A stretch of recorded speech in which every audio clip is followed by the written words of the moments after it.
Assalamualaikum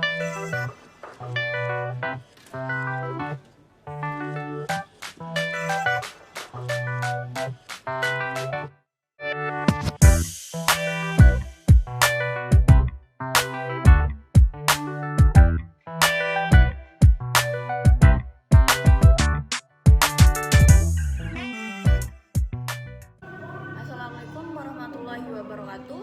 Langsung saja ya. Di sini saya akan menyampaikan materi terkait tingkat pertumbuhan sumber daya terbarukan pada sektor perikanan. Ekonomi sumber daya alam terbarukan pada sektor perikanan berkaitan dengan pengelolaan sumber daya perikanan secara lestari, sehingga dapat memberikan manfaat jangka panjang bagi masyarakat dan menjaga keberlangsungan sumber daya tersebut. Tingkat pertumbuhan sumber daya terbarukan dalam sektor perikanan dipengaruhi oleh berbagai faktor seperti tingkat pemanfaatan, teknologi yang digunakan, kebijakan pengolahan, dan kondisi lingkungan. Kebijakan pengolahan dan kondisi lingkungan dalam pengolahan sumber daya perikanan perlu dilakukan upaya menjaga keseimbangan antara pemanfaatan dan pemulihan sumber daya.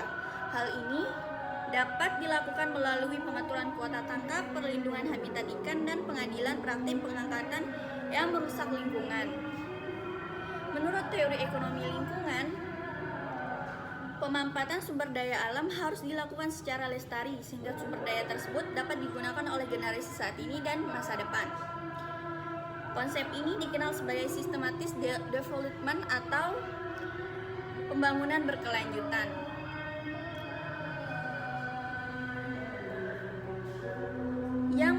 yang mengintegrasikan aspek ekonomi, sosial, dan lingkungan.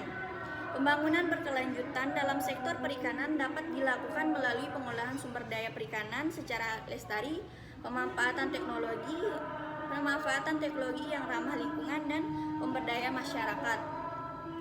Dengan pengolahan sumber daya perikanan secara lestari, diharapkan dapat menciptakan pertumbuhan ekonomi yang berkelanjutan, meningkatkan kesejahteraan masyarakat, dan menjaga keberlangsungan daya perikanan untuk generasi sekarang dan generasi masa depan. Oke, terima kasih.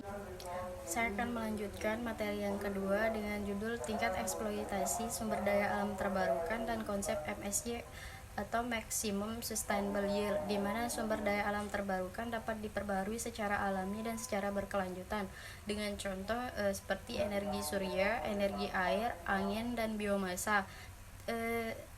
Penggunaan sumber daya alam terbarukan di seluruh dunia telah meningkat pesat dalam beberapa dekade terakhir karena kekhawatiran tentang keterbatasan sumber daya alam fosil dan dampak negatifnya terhadap lingkungan. Namun penggunaan sumber daya terbarukan juga memiliki masalah tersendiri terkait tingkat eksploitasi yang berlebihan dan dampaknya pada ekosistem. Tingkat eksploitasi sumber daya alam terbarukan ialah tingkat di mana sumber daya tersebut dieksploitasi dalam jangka waktu tertentu. Tingkat eksploitasi yang berlebihan dapat menyebabkan penurunan stok sumber daya yang dapat mempengaruhi kemampuan sumber daya tersebut untuk diperbarui secara alami. Beberapa contoh tingkat eksploitasi sumber daya terbarukan. Yang pertama adalah ikan. Tingkat eksploitasi ikan dapat diukur dengan menggunakan konsep MSY, yaitu tingkat penangkapan ikan yang memungkinkan untuk mempertahankan populasi ikan pada tingkat tertentu yang memungkinkan reproduksi dan regenerasi stok. Jika tingkat penangkapan ikan melebihi MSY, maka stok ikan akan menurun dan dapat menyebabkan kelangkaan ikan di masa depan. Yang kedua, biomasa. Tingkat eksploitasi biomasa yaitu dapat diukur dengan menggunakan konsep Net Primary Production atau NPP, yaitu biomasa yang dihasilkan oleh tumbuhan dan ekosistem. Tingkat eksploitasi yang berlebihan dapat menyebabkan penurunan jumlah tumbuhan dan ekosistem untuk menyerap karbon dioksida. Konsep MSY atau konsep Maximum Sustainable yaitu konsep yang digunakan dalam manajemen perikanan untuk menentukan tingkat penangkapan ikan yang memungkinkan untuk mempertahankan populasi ikan pada tingkat tertentu yang memungkinkan reproduksi dan regenerasi stok. MSY didasarkan pada pengetahuan tentang reproduksi ikan, kelangsungan hidup, dan kemampuan ekosistem untuk mendukung populasi ikan. Untuk menghitung MSY, pertama-tama perlu diketahui tingkat kematian alami ikan dan laju pertumbuhan populasi ikan. Dari sana, tingkat penangkapan ikan dapat ditentukan sehingga tidak melebihi kapasitas regenerasi populasi ikan. Tingkat penangkapan ikan yang berlebihan dapat menyebabkan stok ikan dapat mengancam kelangsungan hidup populasi ikan di masa depan. Baik, saya selaku pemateri ketiga akan membahas tentang 3 solusi pengelolaan sumber daya ikan terbarukan yang terdiri dari profit maximization, yang kedua ada common property, yang ketiga ada open access atau maksimum sosial. Sebelum kita membahas 3 solusi tersebut, perlu kita ketahui bahwa sumber pengelolaan ikan terbarukan yakni hal yang penting untuk memastikan keberlanjutan industri perikanan dan menjaga ekosistem laut yang sehat. Kita berlanjut ke 3 solusi tersebut, dan yang pertama ada maksimum economic. Konsep ini didasarkan pada asumsi bahwa profit maksimal dapat dicapai dengan menangkap jumlah ikan yang optimal yang masih memungkinkan sumber daya ikan untuk bertahan. Pada saat yang sama, hal ini juga menjamin keberlangsungan jangka panjang sumber daya ikan. Dan konsep ini dapat dicapai dengan menetapkan batas penangkapan ikan yang aman dan sesuai dengan kemampuan regenerasi sumber daya ikan. Kita lanjut ke konsep yang kedua, ada common property. Common property ini merupakan sumber daya ikan yang dikelola sebagai properti bersama, atau common property adalah cara pengelolaan yang mengizinkan beberapa pihak untuk menggunakan sumber daya yang sama. Konsep ini mendorong kerjasama antara para pemangku kepentingan seperti nelayan dan pemerintah. Dalam pengelolaan common property ini diperlukan pengaturan yang ketat dan jangka panjang, dan adanya pengawasan untuk memastikan bahwa semua pihak mematuhi aturan pengelolaan yang telah ditetapkan. Yang ketiga ada maksimum sosial. Konsep ini adalah pendekatan yang mengutamakan kepentingan sosial dalam pengelolaan sumber daya ikan. Tujuan dari konsep ini yaitu untuk memastikan bahwa jumlah ikan yang diperoleh masyarakat secara keseluruhan dapat dijaga tingkat optimalnya. Dalam praktiknya, hal ini melibatkan menghitung batas penangkapan ikan yang sesuai dengan keberlangsungan sumber daya ikan dan kebutuhan sosial.